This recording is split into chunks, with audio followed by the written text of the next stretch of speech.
Então, bom, eu queria, em primeiro lugar, assim, agora sim, ó, o meu texto me fez lembrar que eu tenho que agradecer a Valéria pelo convite para integrar o curso, que eu aceitei com uma rapidez talvez um pouco inconsequente. Então, assim, eu tenho pouca pesquisa, vocês vão ver, né, tem pouca pesquisa que envolve imprensa. Eu consultei muito pouco a imprensa nesses últimos anos, na minha pesquisa, né, e eu dou alguns exemplos. Eu tive a curiosidade de abrir num estudo que eu fiz sobre a representação da mulher escrava, um periódico republicano chamado A Luz, de Pernambuco, onde eu encontrei poemas de escravas ao lado de notícias violentas e brutais sobre escravas assassinadas, com marcas no corpo, na cabeça, etc. E junto com essas notícias, né, e com esses poemas, havia manifestações religiosas que pediam o fim da religião, o fim da escravidão, num jornal que era um jornal republicano, progressista e católico, portanto, com uma dimensão de um progressismo iluminista. Então o jornal se chamava Luz. Mais recentemente, eu escrevi um artigo sobre um recorte de jornal que eu encontrei na biblioteca do Guilherme de Almeida, em São Paulo, na Casa Guilherme de Almeida. Era um recorte do Murilo Mendes sobre um teólogo que estava dentro de um livro do Murilo Mendes na biblioteca do Guilherme de Almeida. E aí, por conta disso, eu fui obrigado a mobilizar um pouco de reflexão sobre o caráter periódico, né, da produção do Murilo. E eu lembro que para vocês que grande parte da produção de poetas como Drummond, Murilo, Mário, em jornais, não foi recolhida. Permanece nos jornais, assim. Só o do Mário se recolheu um pouco mais, mas ainda assim, muita coisa desses grandes autores, né, permaneceu no jornal, mesmo as obras completas publicadas na Aguilar, naquelas edições chiques, as obras não reúnem. Então, assim, no contexto desse acervo, né, esse recorte do Murilo ainda não estava catalogado na pasta de recortes do Guilherme de Almeida, que fazia ele mesmo uma coleção de fragmentos de jornal. Então, para dizer para vocês que poetas importantes, né, encontraram no jornal um espaço de leitura, de pesquisa, e que muitas obras, como a crítica do Murilo Mendes, etc., ainda estão exclusivamente em jornais, né, não foram reunidas, né. No caso do texto que eu achei, ele continha uma reflexão teológico-poética, né, fundamental para entender o Murilo. Mas também apontava para outros canais de difusão dessa obra do Murilo Mendes. Então, o Murilo Mendes escreveu num periódico chamado Dom Casmurro, num periódico chamado Boletim de Ariel, onde vários escritores publicaram, e sobre o qual existem estudos, né, tanto da Tânia de Luca, quanto de uma professora da Unicamp chamada Maria Bethânia Amoroso. Então, assim, o Dom Casmurro e o Boletim de Ariel começaram a ser muito percorridos agora pela crítica. E no caso do Boletim de Ariel, assim, era considerado um panfleto, né, assim, foi julgado como se fosse uma espécie de panfleto católico comunista, e muito por conta das próprias publicações do Murilo. Então tem o texto da Tânia, que é um texto bem legal sobre esse periódico, bem legal. Bom, para além disso, né, assim, eu acabei consultando um pouco na minha pesquisa uma revista chamada Esprit, um jornal chamado Esprit, a revista, né, uma revista chamada Esprit, que foi muito lida pelos intelectuais brasileiros, e que era uma revista católica de esquerda, e importante também, assim, tem milhões de revistas católicas, e várias delas de esquerda. O Marcelo Ridente, que fez um pouco a história do marxismo, o professor da Unicamp, eu acho, né, ele tem um capítulo sobre essas revistas. Então, assim, apesar disso, eu não fiz da imprensa o centro da minha pesquisa, ainda que ela seja muito tentadora, e eu vou mostrar para vocês o slide 2 de coisinhas que eu reuni na semana passada. Olha que coisa ótima, na imprensa francesa. Um homem condenado por ter, como é que fala, égorgé, assim, degolado, né?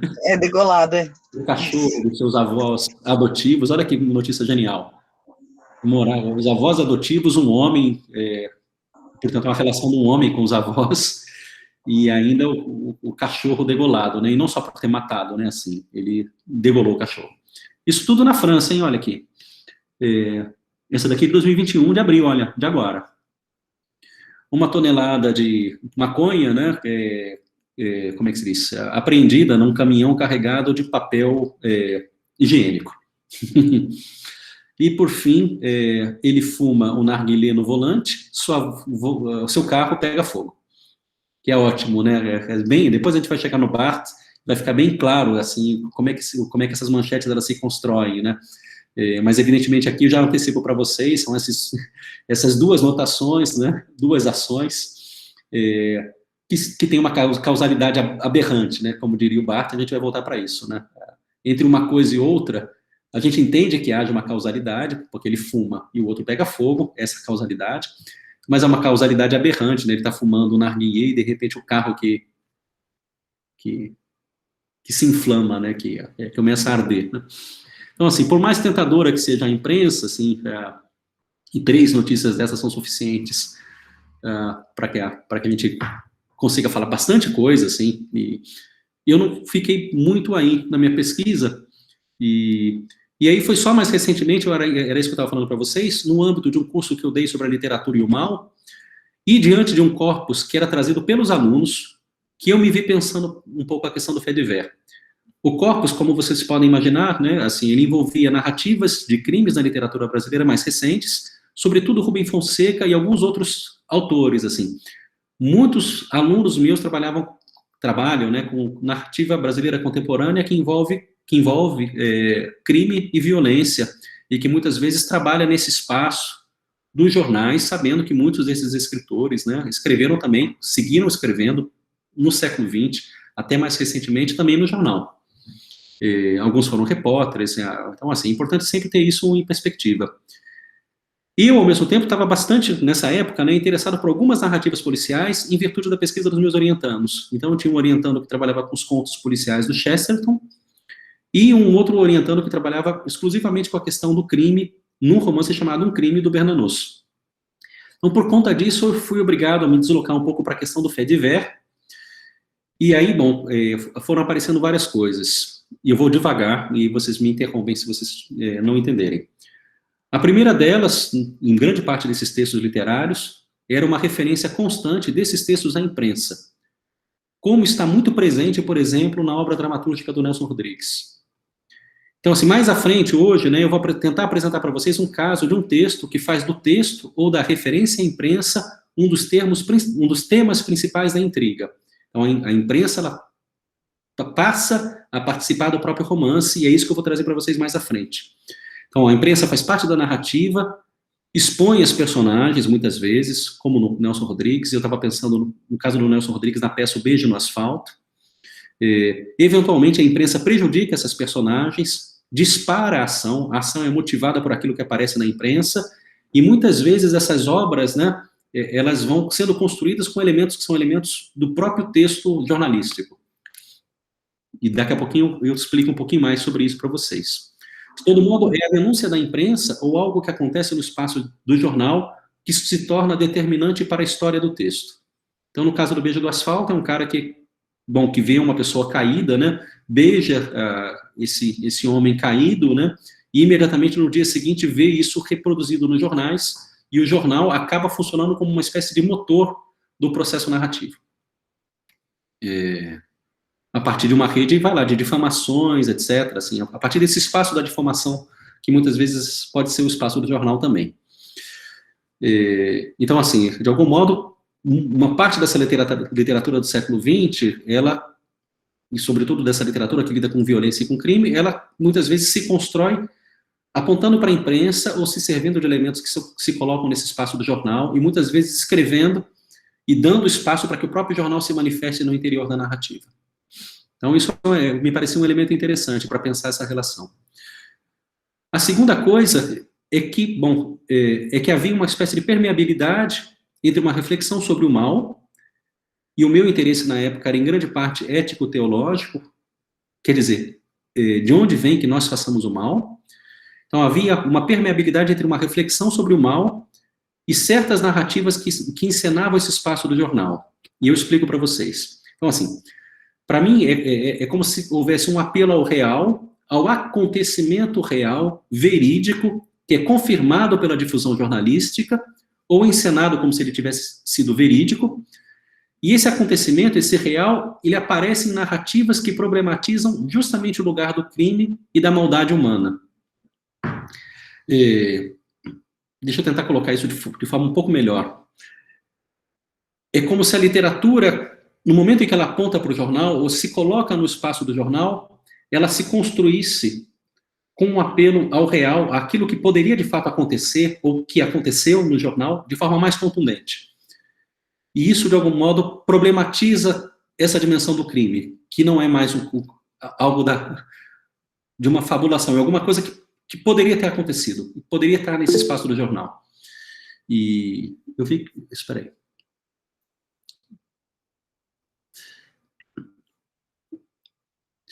A Gabriela levantou a mão. Deixa eu ver, Gabriela, rapidinho.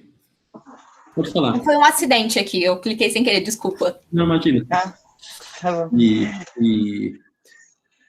O Nelson Rodrigues, ele escrevia na seção policial do pai dele, né? Do jornal do pai dele.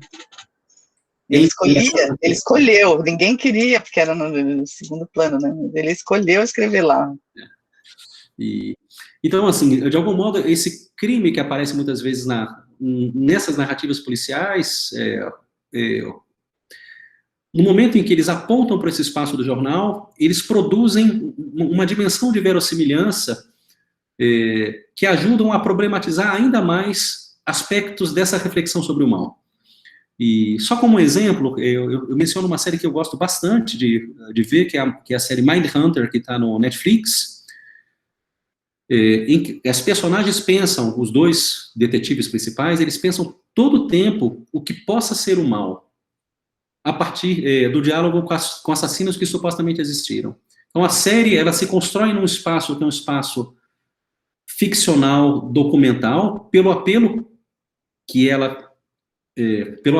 pela relação que ela vai estabelecendo com fontes que são verídicas, né, um jornal, ou eventualmente assassinos que de fato existiram,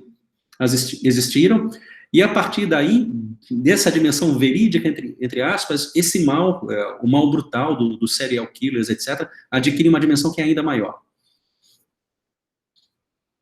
A terceira coisa, assim, bom, isso de algum modo já foi dito, é que há formas e recursos narrativos que estão no fait divers, do jornal, e nos textos literários. Mas não apenas no que a gente compreende como textual. Muitas vezes, jornais televisivos se servem não só do texto lido, e eu lembro de uma entrevista que o Chartier deu no Brasil, perguntaram para ele sobre a permanência ou não, assim, do texto lido, né? Ele lembrava que, bom, no século passado, havia leitores para os outros, né? As pessoas não eram, em grande parte, analfabetas, e havia espaços de leitura. E ele lembrou que, de algum modo, a televisão, né, ou alguém lembrou a ele, eu acho que na entrevista que ele deu no Roda Viva, que na televisão, bom, no Jornal Nacional, etc., é de algum modo um texto que é lido para os outros. De partida é um texto lido. E que, portanto, existem ainda na nossa sociedade espaços de leitura pública.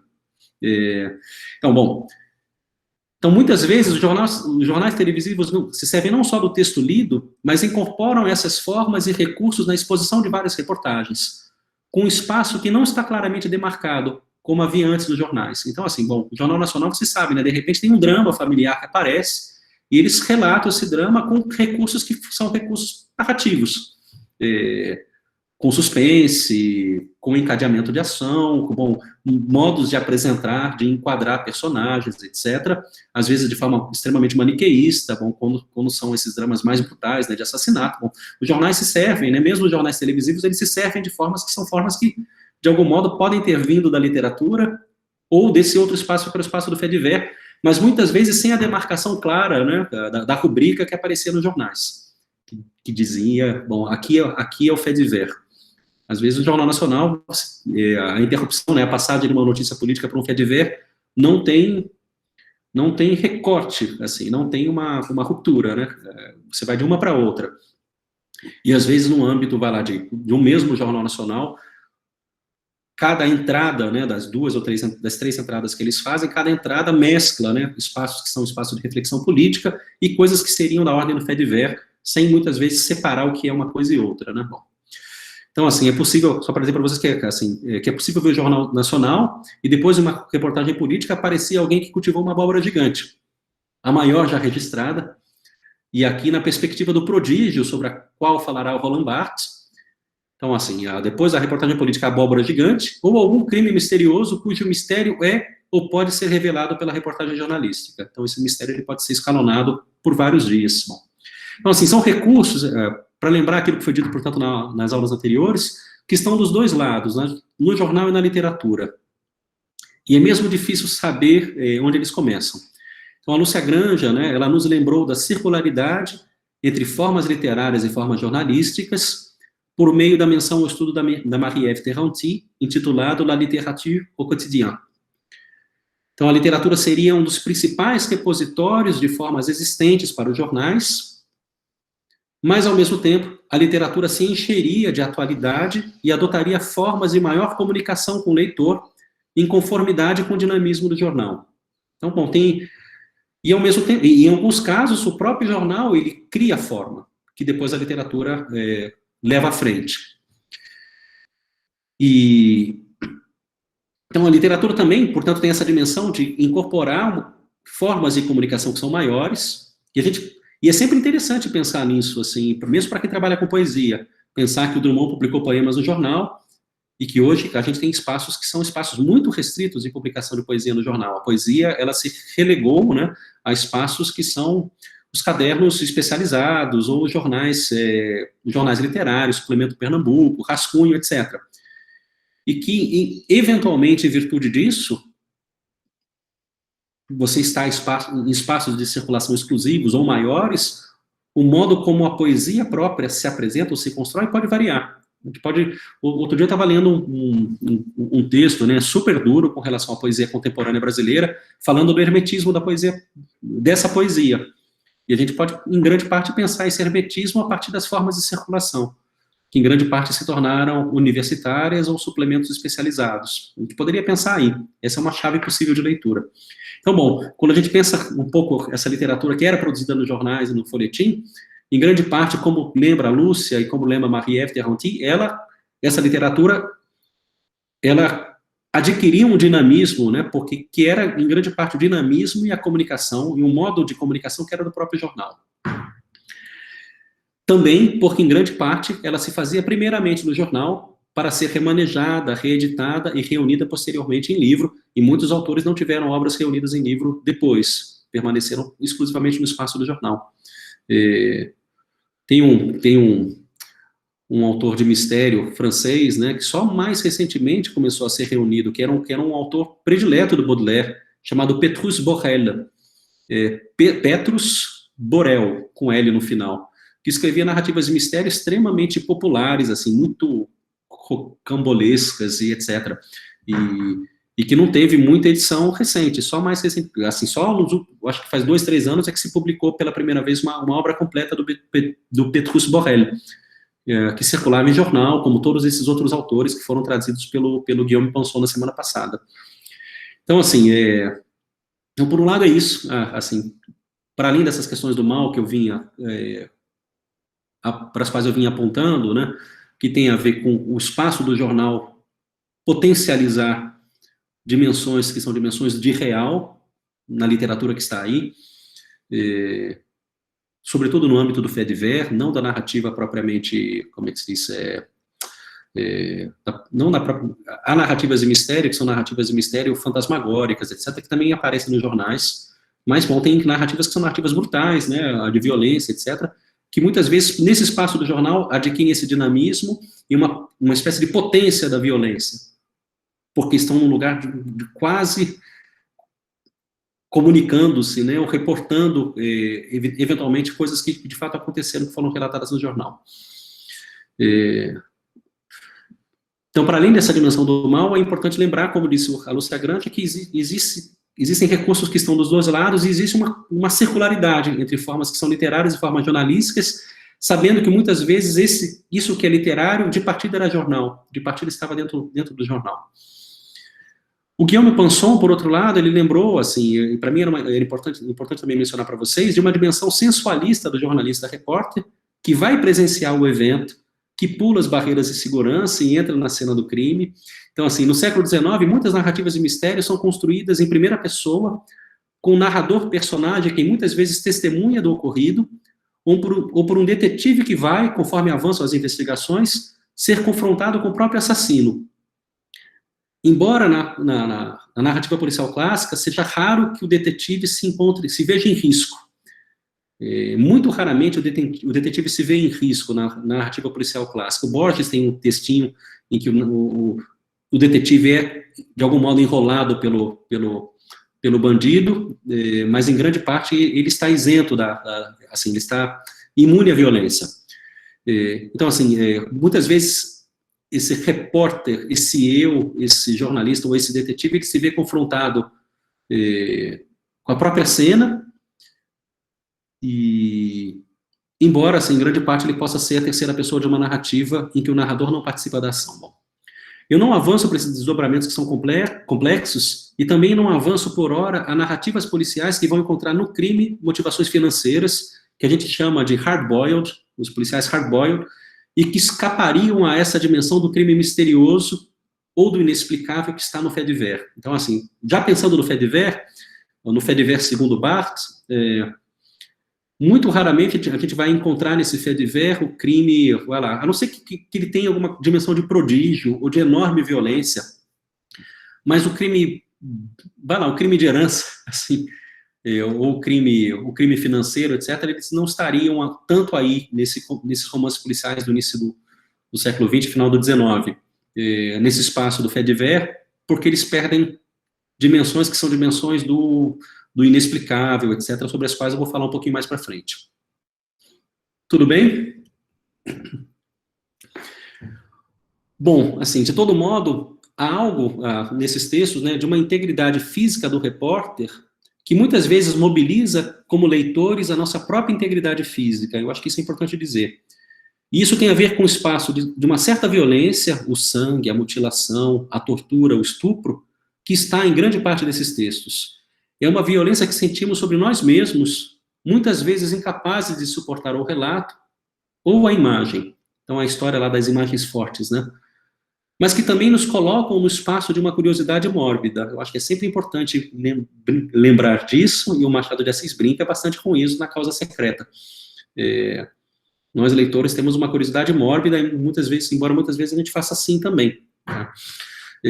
Para dizer para vocês que há sentimentos morais difusos também de nossa parte. E aqui um parêntese, mas eu acho que é um parêntese importante para pensar o fait divers, que é, assim, o fato de que a gente não lê literatura só para nos tornarmos melhores, numa sociedade melhor, ou com a perspectiva de uma formação educacional, que pode ser a formação de uma literatura ou de uma nacionalidade, como muitas vezes se diz, né, como muitas vezes se propaga, assim. Eu tenho um certo receio quando eu ouço, né, sem que se dialetize um pouco, sem que se problematize um pouco, ainda que seja mínimo isso, que a literatura salva ou forma, no sentido da formação. Eu acho que isso, em grande parte, é confundir literatura e leitura. Grande parte é confundir literatura e leitura. E a literatura nunca é só isso, ela pode ser isso também. Mas mesmo a violência dos textos e das obras artístico-literárias, para a gente lembrar da formulação do Aristóteles sobre a catarse trágica, não é simplesmente uma forma de purgação de nossas paixões exacerbadas ou elemento de correção moral para o bom funcionamento da polis.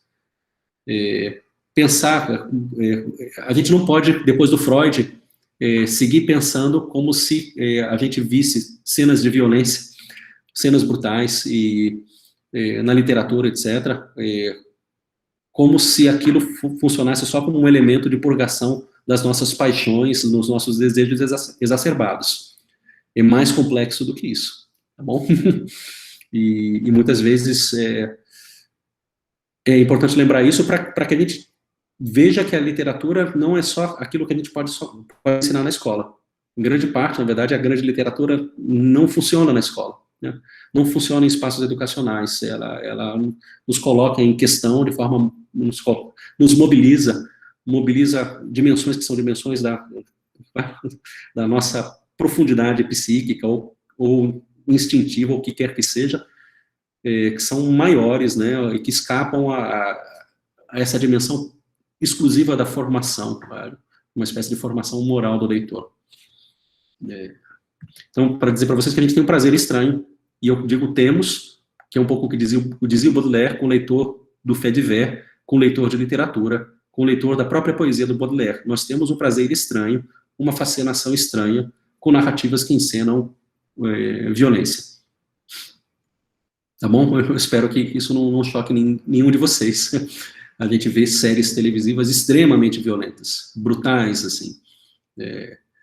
como essa série que está no Prime, uma série de super-heróis que começa com decapitações, acontece de tudo, assim, e as pessoas assistem com enorme prazer, tá bom? Assim,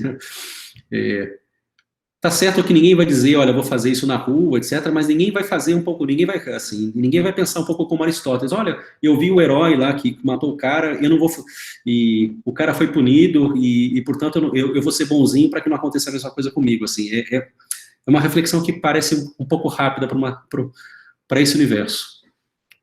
Então, assim, bom, se tiver desconcatenado, vocês me chamem a atenção e eu já volto para os slides. Então, assim, a minha ideia, na verdade, é assim, que para pensar a origem, se é que é possível, ou o lugar do fait divers, assim,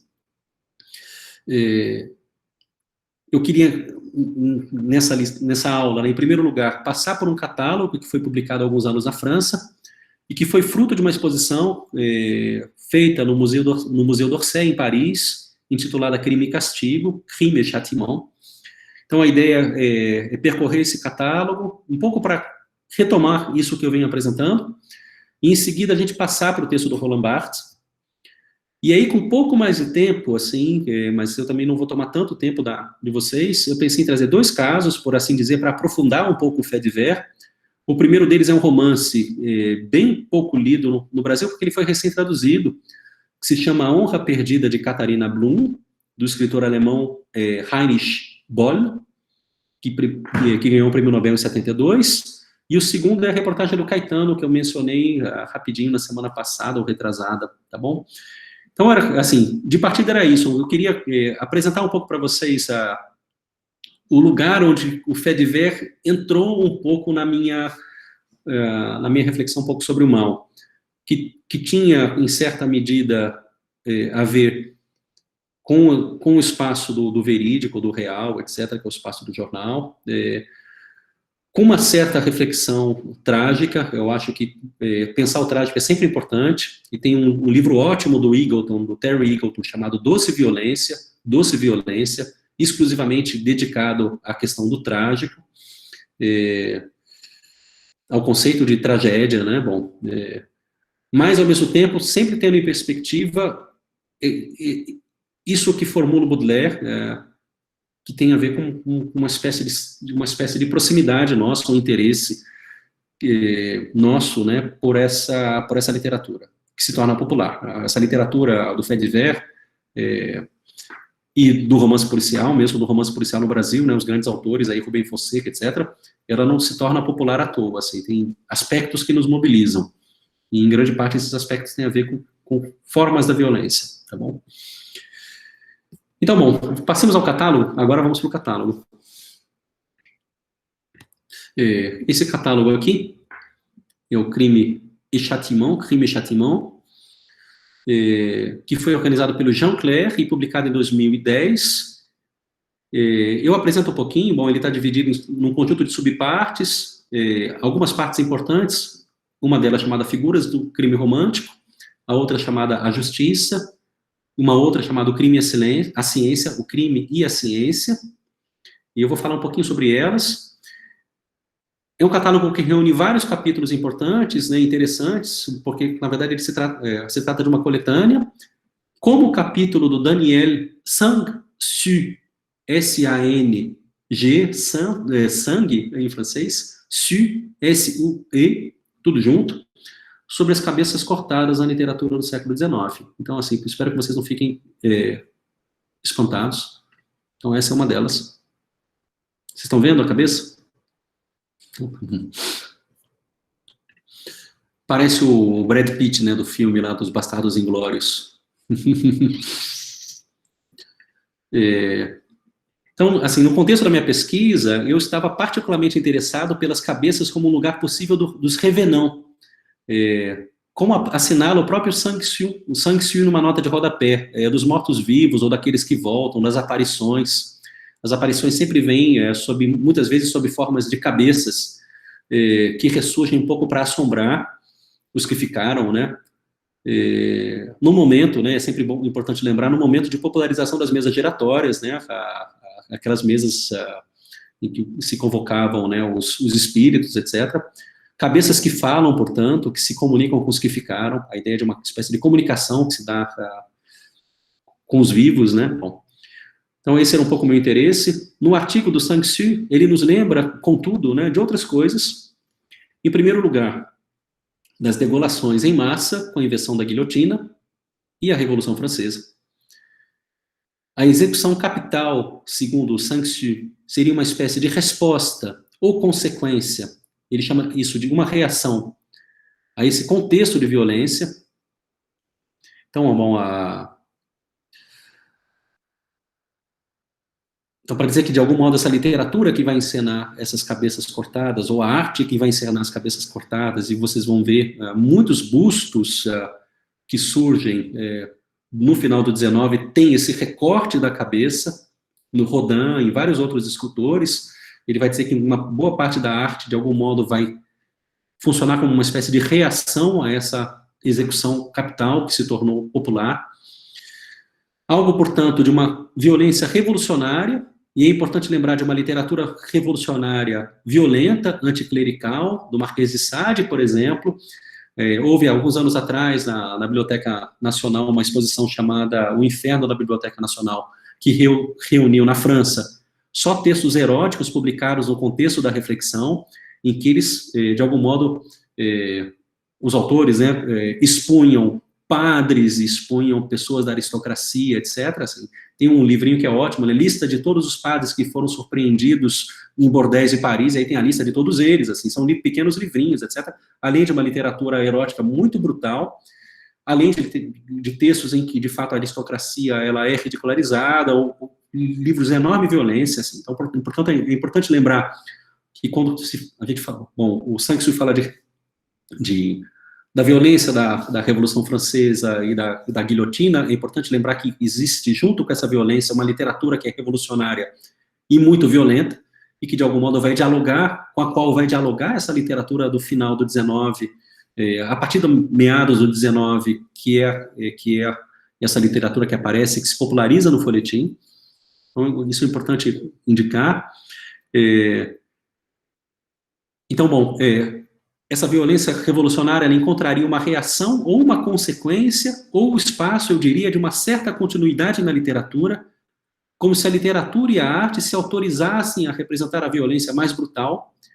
E essa autorização, evidentemente, passa por lugares de cultura em que houve a representação da decapitação. Por exemplo, no episódio da Salomé e do São João Batista, recuperado pelo Oscar Wilde, ou na Medusa, e, bom, existe um estudo do Mário Praz sobre isso, sobre a beleza meduséia,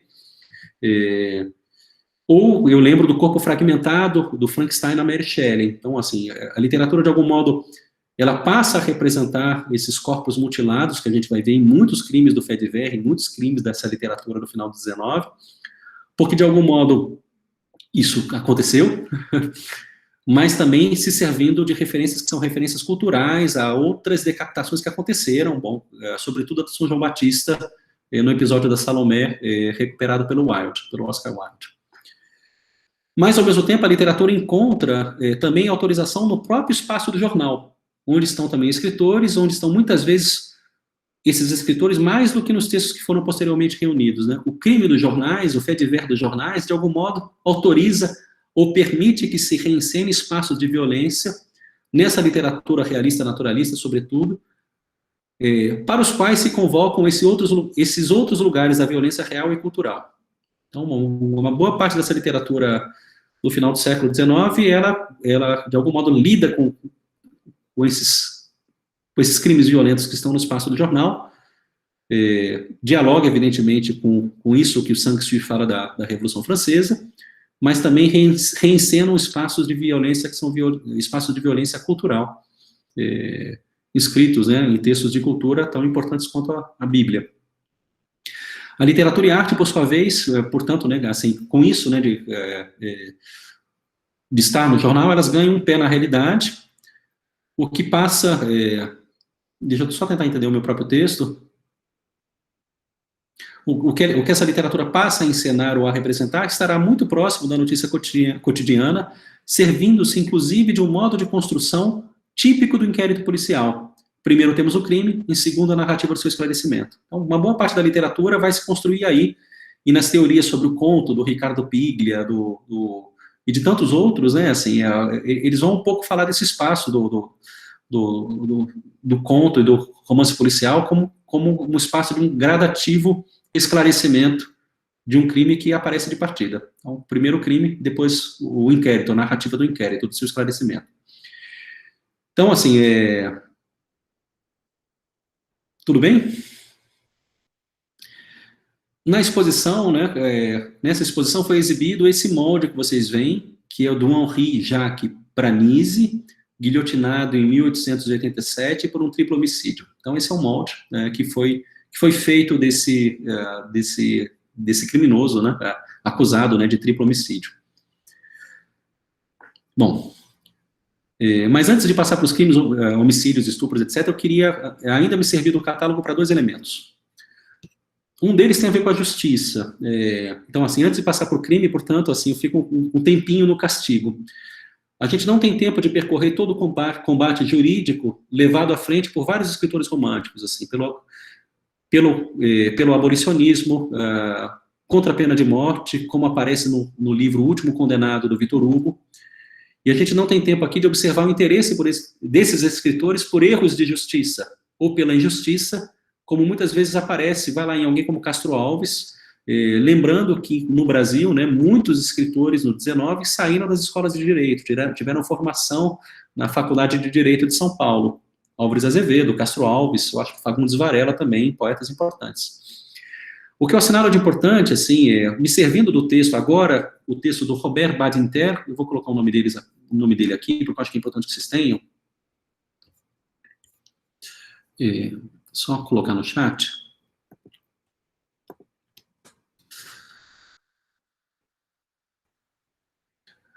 O que eu gostaria de falar de importante sobre a questão da justiça, né, e eu me sirvo desse texto do Badinter, que está na introdução do catálogo, e o Badinter, ele foi ministro do governo Mitterrand, e um dos principais defensores da extinção da pena capital na França, que se tornou ilegal só em 1981. Então, o que o Badinter diz é que a Revolução Francesa traz uma novidade para a justiça e para o que afirmaria ter sido a entrada do crime na arte, que é, e eu cito ele, né, o fato de as audiências terem se tornado públicas. Então, até 1789, a justiça criminal na França era secreta, segundo ele, tanto a investigação quanto o processo. Então, no momento dessa abertura, o Badinter, ele observa o surgimento de uma série de consequências. Então, o acesso do público aos criminosos, um pouco como se faz em séries documentárias, como eu disse, né, como no Mindhunter, em que o centro da série é uma tentativa de psicologia desses criminosos para dizer que essa proximidade estará nos jornais e na literatura com uma dimensão muitas vezes de mistério, que não é só o mistério do crime, mas das motivações desse crime. Então, o acesso ao criminoso torna o criminoso um personagem interessante, assim. A gente vai tentar, olhando para a cara dele, entender por que ele fez tal coisa, assim. E se não foi por motivação financeira, melhor ainda, assim. A motivação financeira resolve o problema de forma banal. Então, assim, o público passa a ter acesso aos criminosos. Assim, esses criminosos se tornam personagens interessantes, sobre os quais se tentará fazer uma espécie de psicologia, muitas vezes, né, no jornal, ou de outras maneiras, né.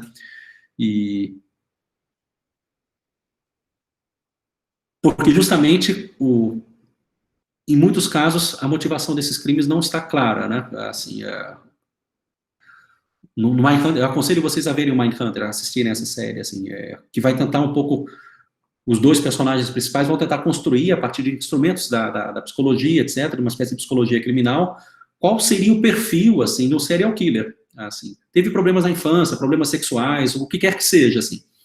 E, em grande parte, esses personagens se tornam interessantes justamente por isso, porque o que os leva ao crime não está claro. Então, bom, com as audiências públicas, a gente passa a ter acesso a eles, né? Antecipando a leitura do Barthes, há no fait divers uma causalidade aberrante, um espaço de perturbação que muitas vezes é produzido tanto pela dimensão de mistério do inquérito, que é descobrir quem matou, ou pelo mistério do assassino, que é descobrir por que ele matou, sabendo que essa motivação será tanto mais explorada nesses dois âmbitos, jornal e literatura, quanto mais trouxer consigo de dimensões inexplicáveis. Então, o personagem ele fica mais interessante quanto mais ele é inexplicável. E aí, bom, já falei para vocês, não um crime por herança, como aparece em muitas narrativas da Agatha Christie, mas por razões desconhecidas, veladas, que vêm à tona de forma complexa. Então, assim, não estranha, portanto, que o domínio da arte esteja tomado por dois âmbitos que se popularizam rapidamente nessa época. A fisiognomonia, que é a tentativa de descobrir o caráter do indivíduo decifrando ou estudando os traços de seu rosto, com pretensões científicas, e descobrir os critérios físicos, segundo a fisiognomonia, permitiriam prever atitudes mentais. E eu lembro que a identificação judiciária, eu lembro junto com Badinter, com catálogo, etc., que a identificação judiciária na França surge em 1882. A identificação judiciária é aquela coisa, né, você, tipo de nariz, etc., você é interrogado e você vai, assim, eles fazem os modelos de nariz, os modelos de orelha, os modelos de olhos, e vão tentando compor... Frenologia. Isso, frenologia. E, por outro lado, junto com a fisiognomania, a frenologia, que é como é que se diz? Que diz respeito à conformação da caixa craniana e a sua relação com aptidões intelectuais e morais.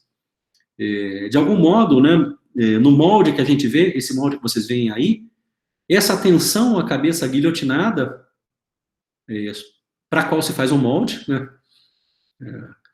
e a literatura, e muita literatura do final do século XIX está muito interessada pelo rosto, pelo crânio, pelo tamanho da cabeça, e por essa relação entre rosto e atitude moral. Essa atenção à cabeça, de algum modo, aponta para esses dois lugares também, da frenologia e da fisiognomonia. Então, assim, uma outra consequência que observa o Badinter é que essa publicidade responderá ou fomentará o interesse por dimensões agora alargadas da grande cidade, colocando em relação espaços que são centrais e periféricos. A miséria das periferias, por exemplo.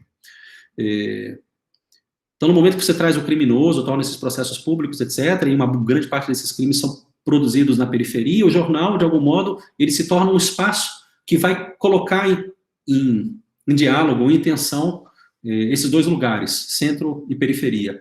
Em grande parte, eu acho que a gente sente essa tensão até hoje, né, nos diversos que a gente vê no jornal. É um modo de a gente colocar o pé nos lugares de exclusão, sem necessariamente adentrá-los, né, assim, colocá-los um pouco por meio do jornal, né, da ficção, etc. Da ficção do jornal.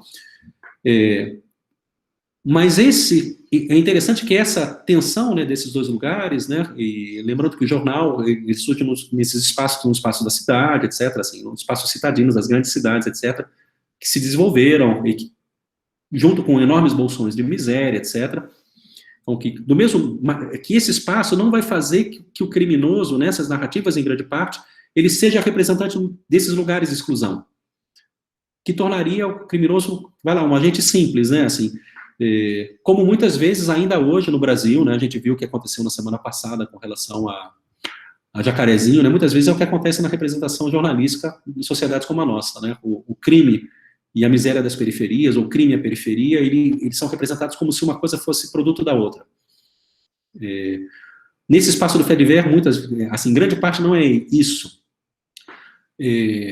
Tanto mais pelo fato de o crime muitas vezes responder ou encontrar sentido em outros espaços, que são certas dimensões monstruosas, a gente vai ver isso. Bom, isso está, por exemplo, no duplo assassinato da Rua Morgue, do Edgar Allan Poe, em espaços que são muitas vezes hereditários, tentar entender o criminoso, etc., numa relação dele com outros assassinos da própria família, ou na relação dele com os pais, etc., ou míticas, para as quais o Badinter chama atenção também. Muitas vezes o crime nesse espaço do jornal ele adquire dimensões que são dimensões míticas na própria construção literária, que vão remeter ao fratricídio do Caim e Abel, por exemplo, com um tema que é correlato à justiça, que é o tema da vingança, que pode ser divina, mas que também pode ser perpetrada pelos homens. De todo modo, e aqui eu chego no Baudelaire, né, assim, nesse espaço, né, desse crime, existe, evidentemente, uma fascinação dos artistas por algo do crime que possa ter dimensões que são dimensões mitológicas ou imotivadas, e que fazem com que artistas se identifiquem mesmo com o criminoso, até mesmo em sua dimensão de ruptura com a ordem estabelecida e com com um certo aprisionamento moral. O criminoso, assim como o artista, seria o sujeito livre. E isso permite que o Badinter fale uma coisa que é uma coisa importante, né? Ele fala, é a nossa imagem que o espelho do crime nos envia. É a nossa própria imagem que o espelho do crime nos envia. Para dizer, né, que dar a ver a violência, o artista, de algum modo, pretenderá dar a ver a violência com a mesma ousadia daquele que produziu a cena criminal, aquele que produziu o crime. Então tem uma relação que é uma relação dúbia, não só nossa, né, de espectadores diante da violência, mas um certo prazer, ou de uma certa violência que é também produzida pelo texto literário, pelo texto ficcional, e que deve acarretar efeitos sobre nós, tanto quanto o crime, como se nós estivéssemos diante do próprio crime. Então, bom, para além dessa dimensão de justiça, um espaço que será também, em grande medida, como eu indiquei na fisiognomonia e na frenologia, é um espaço que vai ser científico, e eu gosto em particular dessa imagem que eu apresento para vocês. Para mim essa imagem é o máximo, que é a imagem que está lá no início. Que é uma imagem de um fotógrafo chamado Alphonse Bertillon, que foi um fotógrafo de crimes, né? E assim, para tantos teóricos, né, assim, mesmo para quem pensou o cinema, como André Bazin, no século XX, para tantos teóricos que pensaram a relação da fotografia com a morte, a fotografia como registro do efêmero, eu acho que algo nessas fotografias de crime, como observa o autor desse artigo, também do catálogo, que é o Philippe Comar, eu ponho para vocês o nome dele. Se quiserem, depois eu arrumo um jeito de fotografar esses capítulos, essas coisas, mas é um catálogo enorme, assim, e disponibilizo para vocês. Então, assim, muitos teóricos pensaram a relação da fotografia, tanto quanto do cinema com a morte, né? Mas o Comar, no artigo em que ele trata da questão dessa fotografia criminal, ele observa uma coisa que é bem interessante nessa foto, que é a ideia da imobilidade ideal do morto. O congelamento do corpo paralisado e da cena, que deve ser preservada para a investigação, e encontra sua contrapartida na própria fotografia, que registra, mas também organiza com todas as suas réguas e perspectivas, e o Bertillon foi um estudioso da perspectiva. Ela organiza para criar uma ilusão de presença, dessa presença da morte. Então, o Bertillon, né, assim, ele desenvolveu uma máquina, um tripé, uma série de coisas que era transportada para as cenas de crime e que permitia ângulos que davam essa sensação de perspectiva. E não só para que depois, né, o processo criminal pudesse recuperar a distância dos objetos, etc., mas como se de algum modo isso trouxesse uma espécie de vida, né, vida para a cena, como se a cena tivesse de fato uma dimensão, né, uma profundidade. E nesse caso, no caso de fotos desse tipo, eu acho que tem além disso, isso que observa o Comar, que me parece bem interessante, que é o fato de que a fotografia que registra o efêmero, que registra a morte, ela encontra, de algum modo, a própria morte, a própria imobilização, como se o morto, né, ele fosse um modelo ideal, né, aquele que não mexe. Mas, bom, voltando para o debate da ciência, para a questão da ciência, eu apresentei essa dinâmica da justiça, e agora eu entro um pouco nessa dinâmica científica.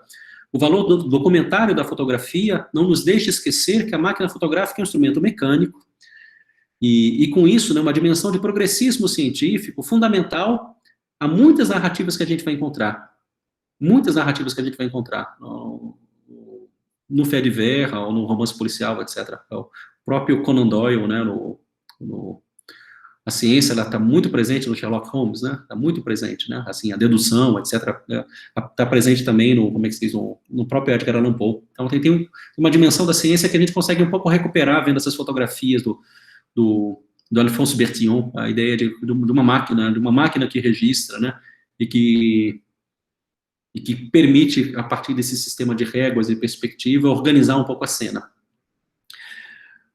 Última coisa a respeito disso, né? Para qual observa o Philippe Comar, numa foto como essa, a gente tem um registro de uma outra presença, que é muito mais sinuosa, muito mais insinuada, que é a do próprio assassino. A ideia dessa fotografia de crime é registrar a cena tal qual foi vista uma última vez pelo seu ator principal, que é o criminoso. Então, assim, depois que o criminoso saiu, ele foi o último a ver essa cena. Então, de algum modo, esse congelamento da fotografia é um pouco o congelamento dessa última cena vista pelo seu ator principal, que é o assassino. O voyeurismo, né, que é o nosso, em certa medida, também é do criminoso. Nós vemos o nosso voyeurismo, né, assim, o que a gente vê, de algum modo, é o mesmo que viu o criminoso, no seu último momento. Tudo bem? Questões? A minha voz está indo, hein? Não. Tem milhões de outras fotos do Bertillon, assim, essa daí é uma das mais tranquilas, assim, porque não dá para ver sangue, etc, assim. Mas tem outras, né, assim, é sempre muito, muito impressionante. Na nossa imprensa também tinha uma profusão de corpos, e quando surge a fotografia, justamente porque o corpo parado, ele favorecia, né? E aí, nossa, exemplos, assim, absurdos, e causou um escândalo. Por exemplo, o Ângelo Agostini, quando ele publica, isso não em foto, ainda em desenho, o assassinato da Maria de Macedo, que o Machado de Assis fala, né, com aquela frase lá, eu até separei do Machado de Assis, digam o que quiserem, o homem gosta dos grandes crimes, essa sociedade estava expirando de tédio. Uma ou outra sentença sobre negócios, ações nominais, mal satisfazia a curiosidade. E não de todos, porque há muita gente que não conta de 100 contos para cima. Foi um banquete pantagruélico, um simples cadáver, pedaço de cadáver ensopado e mistério, bastou a fartar toda a cidade. Né? E justamente em cima, é um pé de ver que se tornou um folhetim, né? A coisa ficou mais de ano, o Machado de Assis reclama disso,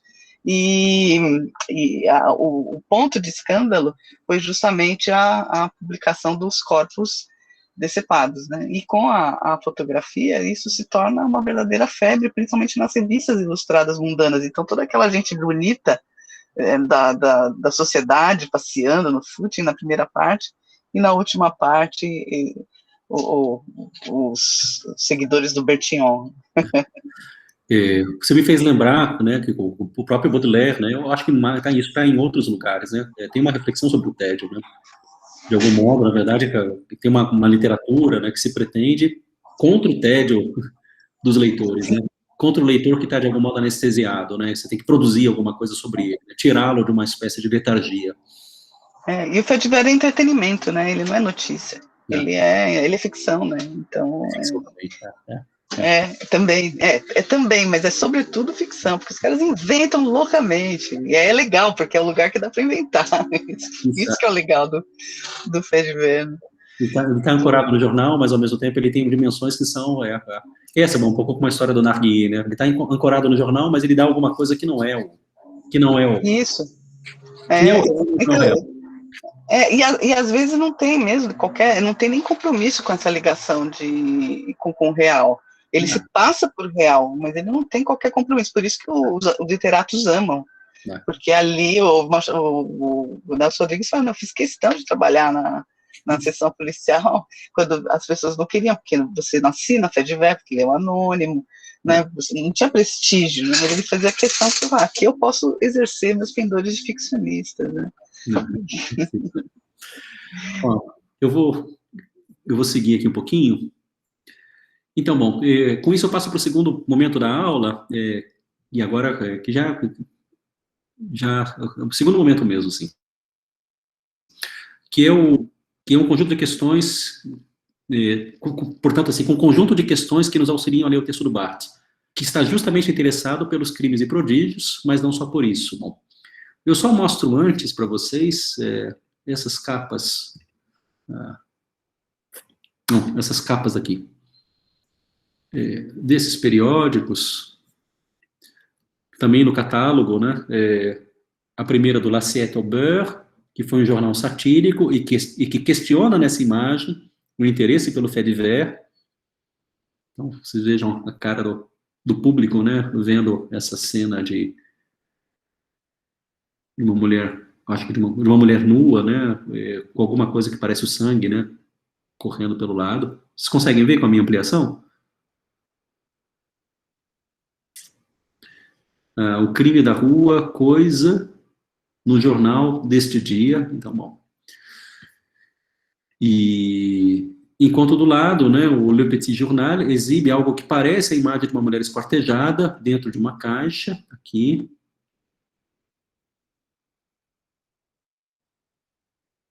Mala. Esse é o crime da mala. O crime da mala. Que vai ser uma recorrência, né? Vai aparecer até hoje, até no Notícia Popular, né? Se vão voltar, né?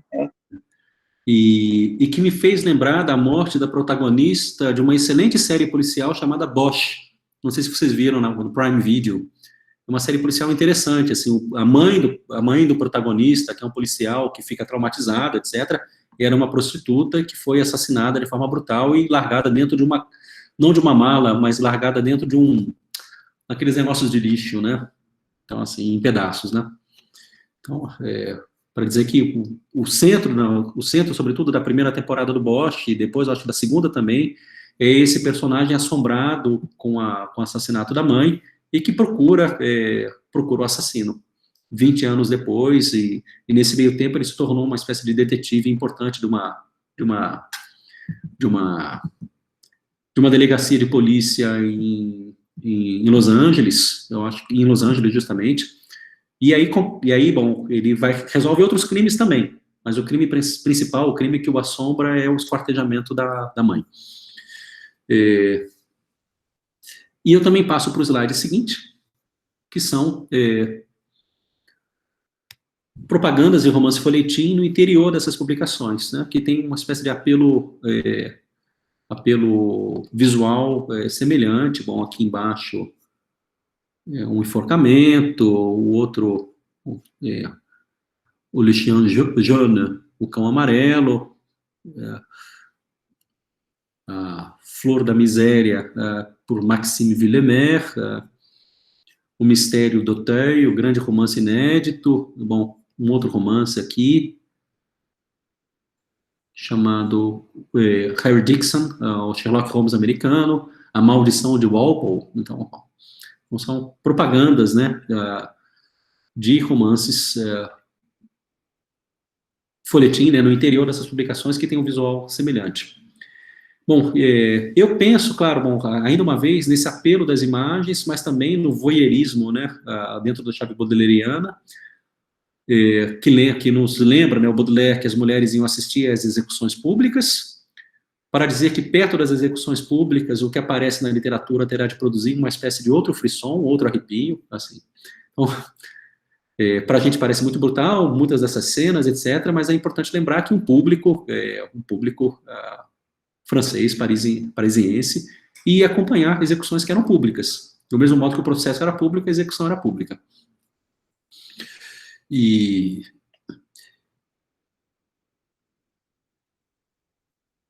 aí, bom, ainda que o Barthes pretenda uma análise estrutural da mensagem, a gente vai ver isso, né, o centro do Barthes é a questão da estrutura da mensagem, do tipo de mensagem que caracteriza o fait divers. É sempre importante ter em mente, né, que é sobretudo isso que se produz sobre o leitor, o que se traz ao leitor, que está em questão no artigo dele, né?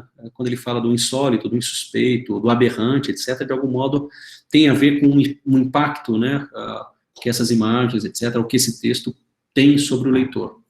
Então, bom, vamos ao Barthes. Primeira coisa que eu gostaria de observar no Barthes é que o próprio Barthes, ele parte de um assassinato.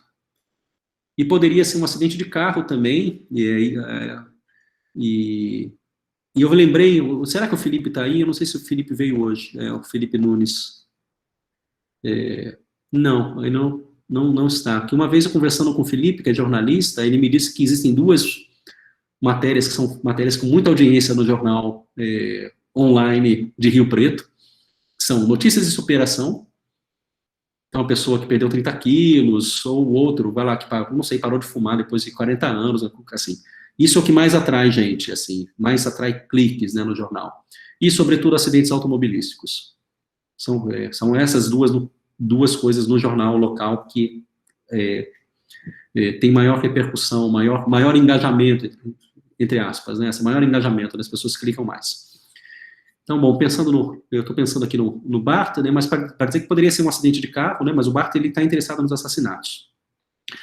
Mas um assassinato por qual não há classificação.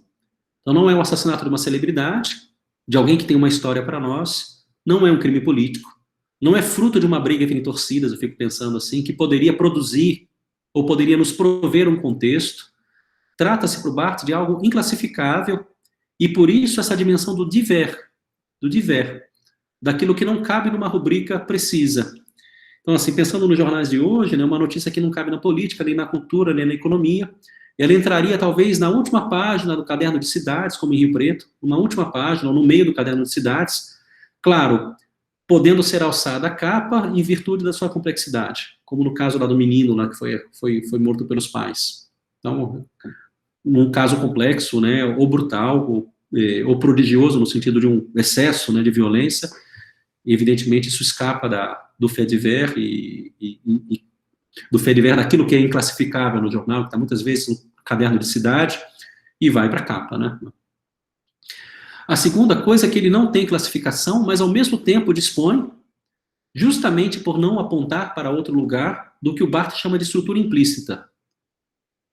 Eu chamaria isso de um fechamento. Quer dizer, a gente não dispõe de partida de qualquer elemento sobre a situação narrada. A gente não sabe quais são os personagens, eles não têm história, eles não têm contexto, muitas vezes eles não têm lugar. E a sensação, em parte, é um pouco a sensação do romance. Para dizer para vocês que, assim, no fait divers não foi um humorista que morreu, um grande humorista conhecido, mas alguém que não conhecemos, tanto quanto um personagem de romance. Tanto quanto poderia ser um personagem de romance. E aí, nesse fechamento, o Barthes observa também uma duração menor, sobre a qual a gente poderia falar três coisas. A primeira delas, como ele, um certo caráter fragmentário que aproxima o fait divers das narrativas curtas. E eu lembro que muitos escritores escreveram contos ou contos policiais ou contos de mistério em jornais. Contos, sobretudo.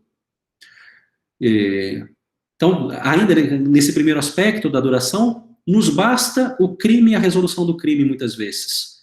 Não nos interessa, como no romance, a não ser excepcionalmente, percorrer a formação moral das personagens, ou relacionar essa formação moral com eventos históricos, ou com outros personagens importantes. Não, o crime, muitas vezes, ele está reduzido à família, e ali acaba. Resolvido o crime, resolvido o fait divers, ele se fecha ali, e a gente não quer saber com quem essas pessoas se encontraram, se havia outros casos, se elas evoluíram moralmente, se em algum momento da vida delas a pessoa, vai lá, teve uma desilusão e de repente se tornou um assassino. O fait divers, ele não tem, muitas vezes, essa dimensão de uma certa duração, ele se reduz a um fragmento. A segunda delas, ainda pensando nesse tempo, a relação entre essa duração e o próprio formato do jornal, com seus espaços reduzidos, fragmentários, mas também com dimensões que são dimensões da interrupção. O jornal não é um livro. E do consumo. O jornal precisa oferecer novidades. Interrupção e consumo. A gente consome a notícia, né? É o que muitas vezes se diz. E esse consumo, ele é imediato. Muitas vezes a notícia, ela é tanto mais interessante quanto mais facilmente consumível. O terceiro aspecto, a sensação que se passa ao leitor de ter acesso a algo que começa e termina, no tempo da leitura. no mundo nosso, né, de informações inconclusas, né, de processos políticos intermináveis, eu acho que existe um efeito interessante nisso que o Barthes chama de imanência. Ainda que o Fediver se desenvolva por alguns dias. E eu penso essa imanência, sobretudo, com uma certa saciedade nossa, com um desejo de saciedade nossa de conclusões, diante de conclusões. Muitas vezes, diante de processos que são processos públicos, políticos, o nosso caos político atual, que não termina, de repente lê uma história que começa que começa e termina no jornal, isso produz uma sensação. Eu acho que isso tem um efeito que é um efeito importante. Mas é um efeito sobre o qual eu não pensei muito, assim, eu estou só tentando desdobrar o que ele propõe como imanência. A ideia de fragmento e essa ideia de duração, de alguma coisa que começa e termina. A terceira observação geral que eu gostaria de fazer com Barthes tem a ver com isso que ele chama de notação dupla, e que ele chama de causalidade ligeiramente aberrante, que eu acho que é o mais interessante para a gente, né? Eu gosto de pensar nessa causalidade porque é uma palavra que, de algum modo, aparece na poética do Aristóteles. É um dispositivo que está presente, segundo Aristóteles, na tragédia, muito mais do que no romance. Porque o romance, eu estou falando do romance, né, do Aristóteles, mas na verdade é assim, estou pensando, o Aristóteles via outras coisas, assim, mas na verdade o Aristóteles compara a tragédia e a epopeia. E eu que trouxe a epopeia um pouco para o âmbito do romance, como muitos teóricos fizeram depois. Mas o Aristóteles, assim, ele diz que na epopeia, a epopeia é constituída por muitos acontecimentos, como o romance. Na tragédia, diferentemente, a gente tem muitas vezes uma ação, que é uma ação central, e de uma ação e que se dá num âmbito que é um âmbito menor, assim, ela tem circunscrições que são da ordem do tempo, a unidade de tempo, a unidade de ação, para todos que leram a poética do Aristóteles, mas a ideia é, sobretudo, de que eu preciso de um motor de necessidade para que uma coisa resulte na outra. Então, eu cito Aristóteles, eu nem coloco para vocês, porque o trecho está simples aqui. Todos os acontecimentos se devem suceder em conexão, tal qual, uma vez suprimido ou deslocado um deles, também se confunda ou mude a ordem do todo. Então, na tragédia para Aristóteles, eu não posso, tudo concorre para a ação.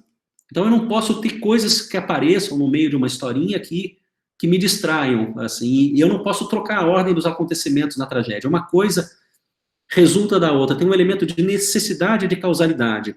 Então, quando Barthes fala de causalidade, imediatamente me veio à cabeça o Aristóteles, pensando que o Barthes foi um grande teórico também do teatro. O Barthes pensou bastante o teatro.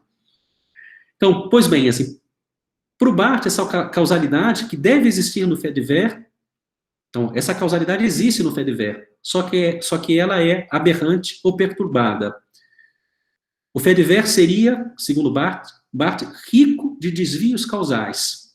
Então, para dizer assim, que a gente espera uma causa, então, de fato, existe uma causa, então, os acontecimentos, eles estão produzidos a partir de uma relação que é uma relação de causalidade ou de necessidade, que é muito mais no âmbito da tragédia do que da epopeia, para pensar com Aristóteles, mas essa causalidade, ela é aberrante.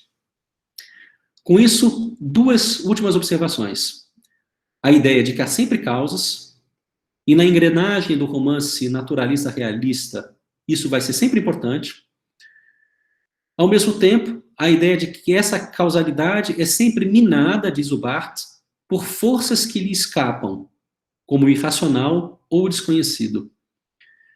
Nesse sentido, eu retomo o que eu já havia indicado com essa dupla dimensão de progressismo científico, a causalidade, mas também do mítico ou do insólito, algo que surge como imotivado ou inexplicável. Tudo bem? Eu acho que aqui, para mim, me parece um lugar de bastante interesse na leitura do Barthes. Bastante interesse, sim.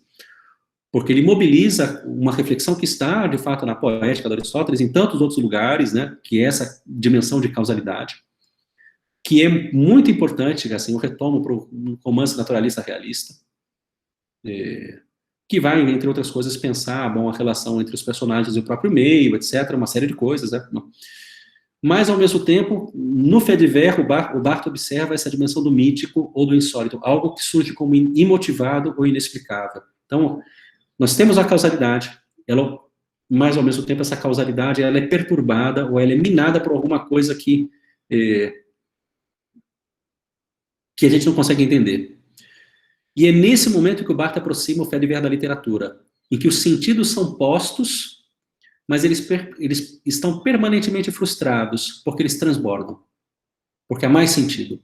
Há coisas que a gente não consegue entender. E com isso, eu cito o trecho do Barthes, que é o trecho final, em que ele aprofunda essa duplicidade.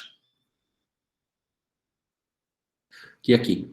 Seu papel é, ao que parece, preservar no seio da sociedade contemporânea a ambiguidade do racional e do irracional, do inteligível e do insondável. E essa ambiguidade é historicamente necessária, na medida em que o homem precisa ainda de signos, o que o tranquiliza, mas também na medida em que esses signos são de conteúdo incerto, o que o irresponsabiliza.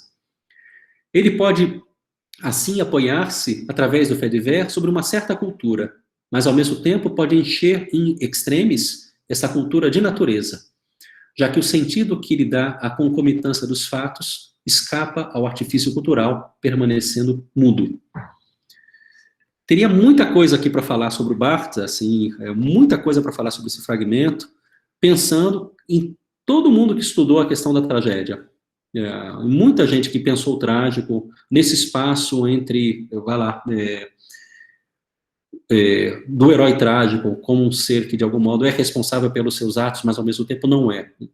Essas dimensões de responsabilidade e irresponsabilidade da ação do herói trágico, que muitas vezes é irresponsável porque aquilo vem de dimensões que são dimensões do destino para além dele. Então, o Édipo, que de algum modo mata o pai e encontra a mãe, de algum modo aquilo estava previsto dentro de uma espécie de fábula destinatória inicial, que muitas vezes irresponsabiliza o próprio personagem. Então, o evento, que é o evento causal, previsto, ele comporta dimensões que são dimensões também do irracional, do inexplicável. E nessa chave, eu acho que o Barthes, ele coloca tanto o fait divers quanto a literatura, e eu acho que isso é bem interessante. Mas é uma formulação que muitas vezes aparece dentro de uma reflexão sobre o que possa ser o arbítrio ou a liberdade dos homens, do ser humano, etc., e no âmbito da tragédia. Tá bom? Bom, com isso, eu passo para as duas leituras que eu queria fazer. A primeira delas... Tudo bem? Dúvidas? Questões? Não? Então, vou seguir. A primeira delas, desse romance, que é uma graça, e lembra muito Nelson Rodrigues. Deixa eu aumentar um pouquinho a capa para vocês. A Honra Perdida, de Katharina Blum, do Heinrich Böll, acho que é isso que diz. Então, eu só apresento essas duas leituras. A primeira delas, desse romance, né, cujo subtítulo é De Como Surge a Violência e Para Onde Ela Pode Levar. O título é ótimo. Subtítulo: De Como Surge a Violência e Para Onde Ela Pode Levar.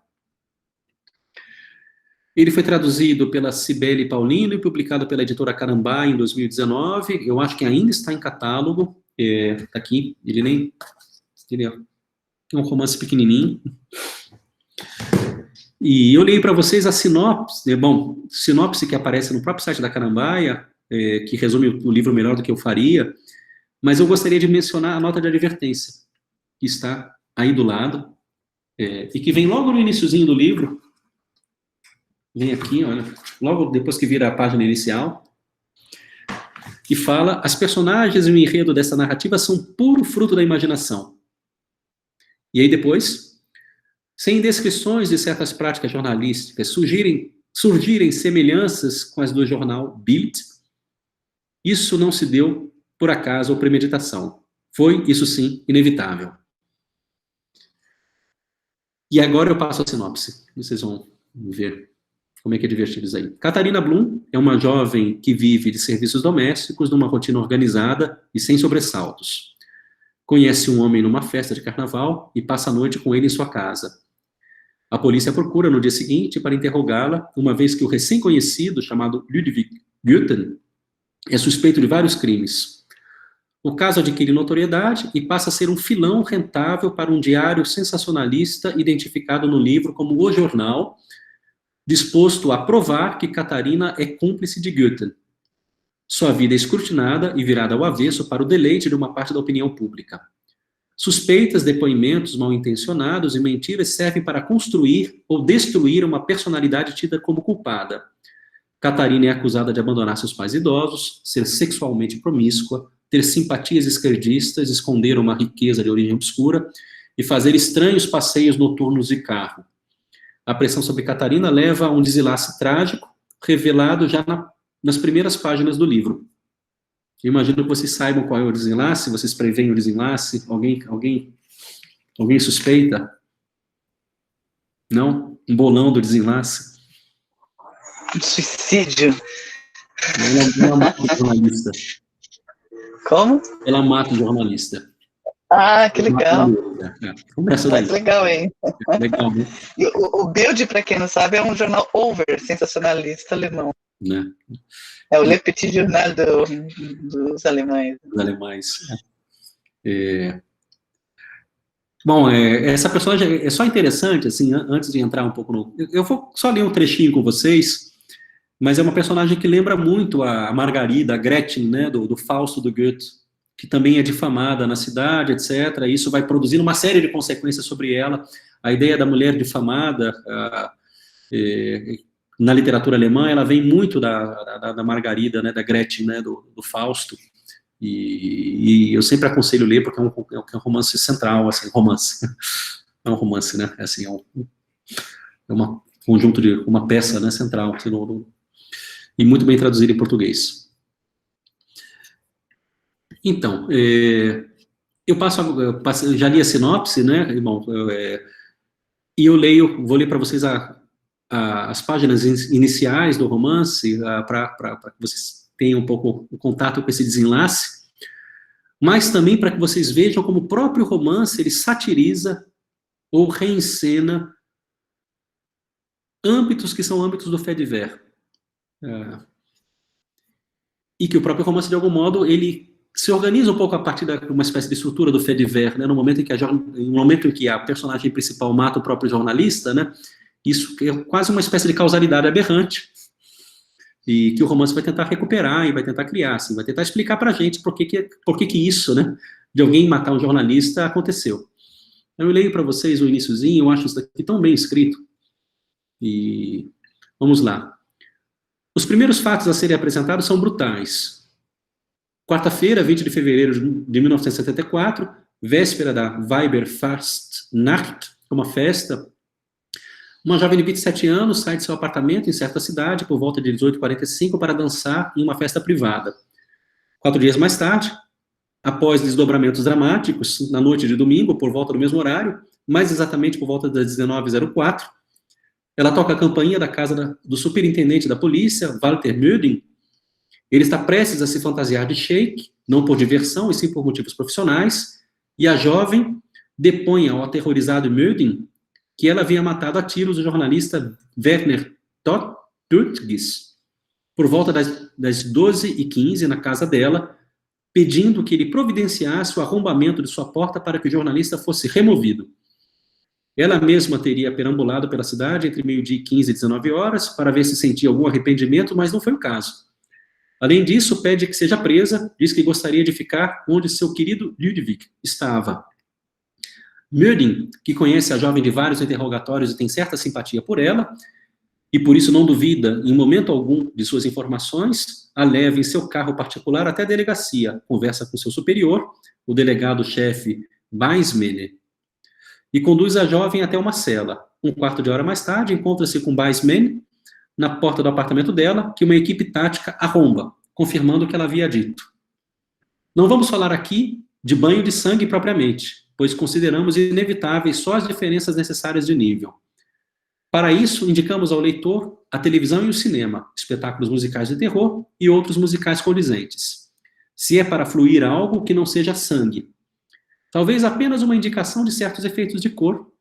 O corpo de Dürtges estava vestido com uma fantasia improvisada de sheik, também feita com um lençol já bastante poído, e o efeito que tanto sangue pode fazer com tanto branco é bastante conhecido. Uma pistola pode virar praticamente uma pistola de pintura, E como no caso, a fantasia era algo próximo de uma tela de algodão branco, tudo está mais próximo de pintura moderna e cenografia que de drenagem. Enfim, esses são os fatos.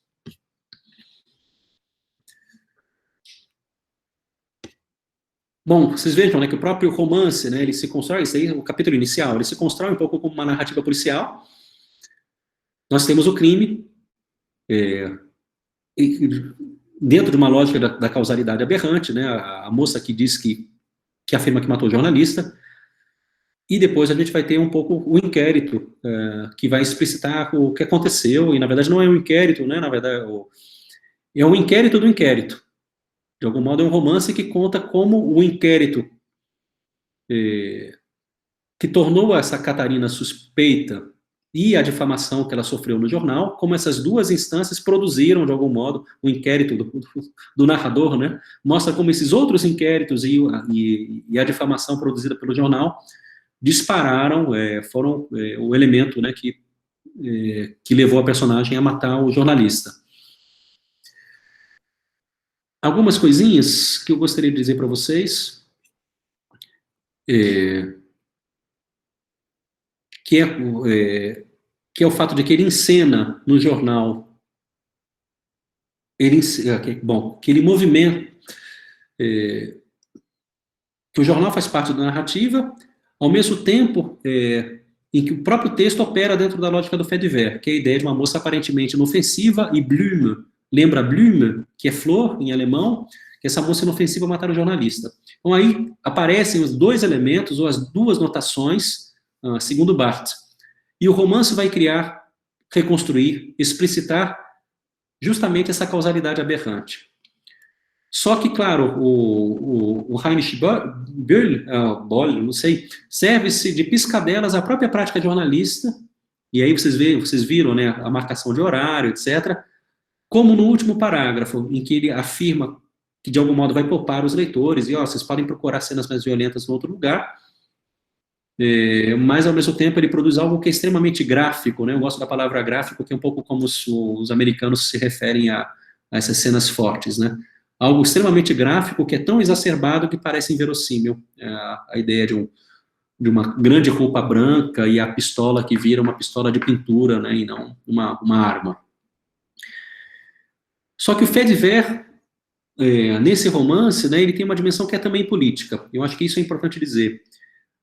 Ao servir-se, inclusive, da própria forma do fait divers, que é desmascarar a prática jornalística, sobretudo diante de incidentes, né, e aqui eu acho que é importante fazer a anotação histórica desse romance, que de fato aconteceram, né, do grupo lá do Baader-Meinhof, tem uma série no Netflix sobre esse grupo alemão, que foi acusado de terrorismo. Então, o próprio Heinrich Böll, ele foi, com a publicação desse romance, acusado de ser mentor, por esse jornal, de ser mentor intelectual desse grupo terrorista. Porque, de algum modo, ele expunha práticas, no romance, né, expunha práticas que eram práticas difamatórias do próprio jornal. Então, aqui, de algum modo, é uma estrutura do fait divers, assim, um romance que se estrutura um pouco como o fait divers, na lógica do crime, da causalidade aberrante que é desvendada pelo narrador, mas que, de algum modo, expõe as próprias práticas jornalísticas do fait divers e da difamação. E com isso, a enorme revolta, né, do jornal e de uma grande parte da imprensa alemã contra o autor, que passou a ser acusado de mentor, né, desse grupo do Baader-Meinhof. Bom, então, isso é um dado interessante. De algum modo, essa estrutura, que de algum modo que exibe ou que problematiza o seu próprio ser, né, como estrutura do fait divers, eu acho que é o que a gente vai encontrar um pouquinho também na minha última observação aqui, no último exemplo, que é o Caetano estaciona seu carro no Leblon, e essa foto foi a foto da reportagem, que é o máximo, né, Caetano olhando para o nada, né, a partir de uma reportagem que saiu agora, né, e rapidinho, é a conclusão, e depois a gente já conversa, que é de um artigo que saiu agora recentemente na revista Piauí, publicado pela jornalista, né, que foi autora dessa matéria, originalmente no portal Terra. A jornalista se chama Elisângela Roxo, e o artigo que está na Piauí se chama Eu Existo. Então, assim, ela fala que, assim, ela passou 10 anos, né, assim, todo mundo falando mal dessa matéria, rindo com a situação do Caetano ter sido fotografada, assim, uma matéria que não diz nada, etc., e que nunca mencionaram o fato de que essa matéria foi escrita por alguém, e ela, de algum modo, reivindica esse lugar de autoria, assim, nesse texto da Piauí. Ela fala, eu existo, e explica um pouco o contexto dessa publicação, que é um pouco o que eu vou apresentar para vocês. Então, ela lembra... e na Piauí, só para contextualizar um pouquinho mais, na Piauí essa matéria saiu, esse artigo dela saiu numa parte chamada Anais da Banalidade, e eu lembro que o Barthes, no Mitologias, em vários outros textos, né, esteve muito interessado pela banalidade, por aquilo que é banal. E dizia, claro, que a literatura escapa à banalidade, etc., que a literatura é um tipo de linguagem cifrada, etc., que quer, de algum modo, não ser banal, né? Mas a banalidade é um conceito importante que em vários momentos aparece no Barthes, mesmo no Mitologias, onde ele escreveu sobre bife com batata frita, sobre telequete, sobre coisas que aparentemente para a gente seriam banais. Telequete, aquelas lutas encenadas, etc. Então, Barthes escreveu sobre isso, mas também formulou em vários momentos, né, uma recusa ao que ele entendia como banalidade. Então, assim, esse texto da Elisângela sai numa parte da Piauí chamada Anais da Banalidade. Então, eu queria só indicar, né, assim, que aqui o que nos parece, assim, a causalidade aberrante é o fato de você ter uma matéria sobre nada num portal, assim, isso poderia parecer aberrante, é essa causalidade, assim, o que isso faz aqui, né, assim, o que fez com que essa matéria aparecesse aqui? Eu acho que de algum modo é esse um pouco o mistério, mas no fim das contas não tem mistério nenhum. E ela explica pra gente, na verdade, isso que seria uma espécie de não notícia. Então, ela que foi formada na Unesp, ela fala um pouco desses primórdios da internet, e que esses sites, né, como o Portal Terra, etc., eles se rentabilizavam pela quantidade de cliques, pela quantidade de matérias que tinham cliques, assim, era isso que eles levavam aos anunciantes para alavancar a grana dos portais, assim. Então, assim, quanto mais cliques o portal tem, quanto mais as matérias eram lidas, e quanto mais eles faziam com que o leitor permanecesse nos portais, quanto mais eles conseguiam rentabilizar isso junto a anunciantes. Em grande parte do debate da internet nesses nossos tempos, né, com o Facebook, com as redes sociais, passa um pouco por isso, né?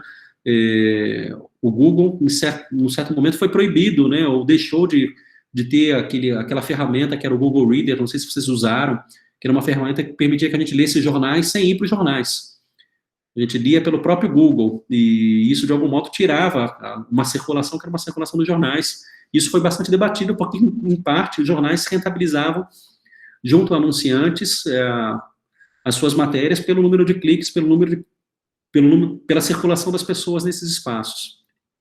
Então, ela fala que o Portal Terra operava assim, que eles tinham recém-coberto o carnaval, e que era uma quarta-feira de cinzas, não tinha nada, assim, mais, assim, ela já tinha se cansado de publicar celebridades, fantasiadas, né, assim, não de shakes, né, mas fantasiadas.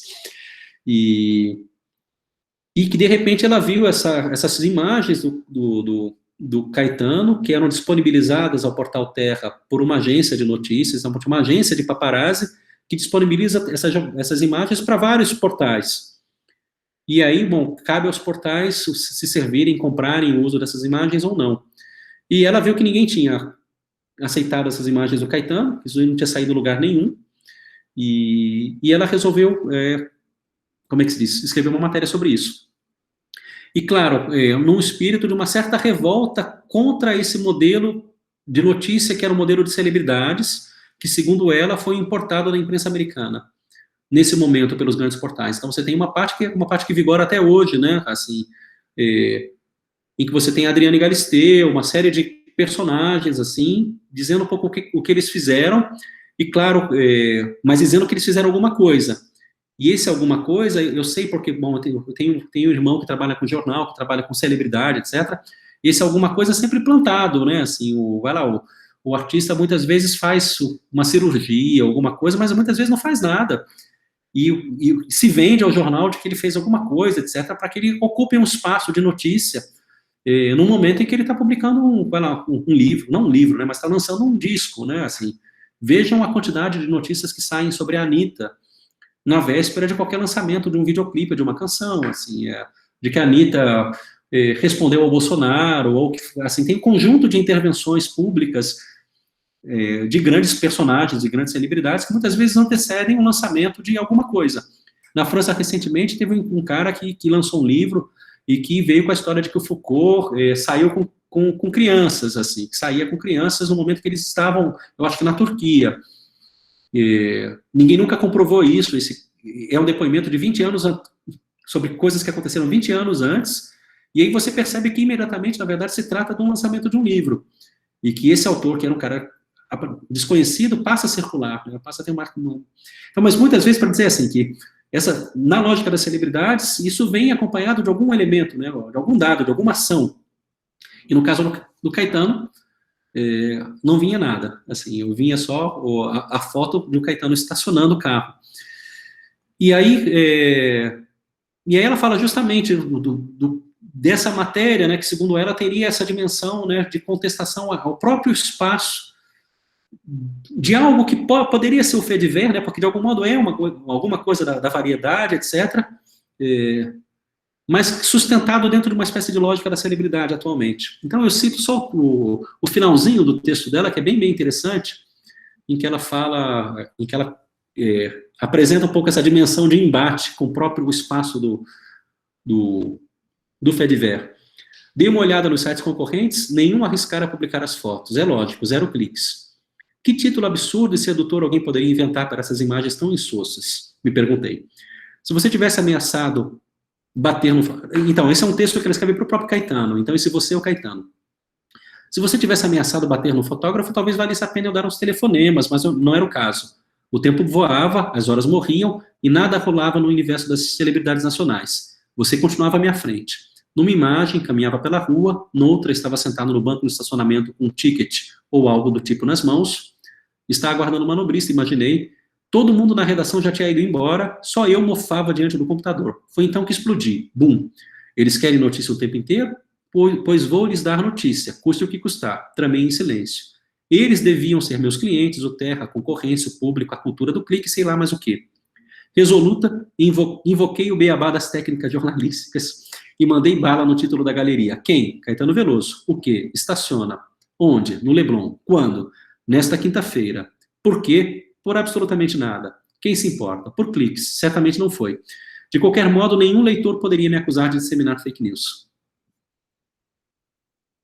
Então, eu só queria observar, bom, essa dimensão de embate, né? O fait divers é também o lugar que expõe a fabricação da notícia. Eu acho que no momento em que ela encena o fait divers, um fait divers que não é nada, né? De algum modo, né? Assim, o fait divers, e eu acho que o que diz a Valéria também, né? Esse espaço da brincadeira do fait divers, que não é, muitas vezes, o real, ele expõe, muitas vezes, o próprio âmbito de fabricação da notícia, o seu caráter de construto, a sua lógica, que é por vezes descontextualizada. Eu acho que o fait divers faz isso, mesmo diante de contextos que muitas vezes deveriam requerer contextualização.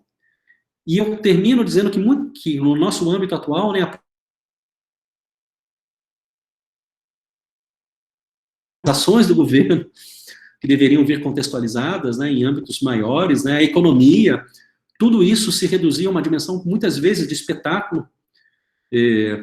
E a economia de forma mais brutal. Muitas vezes ela vira, por um lado, ciência, para retomar o discurso progressista que está em vários faits divers, mas em muitos momentos a economia nos jornais ela vira fatalidade,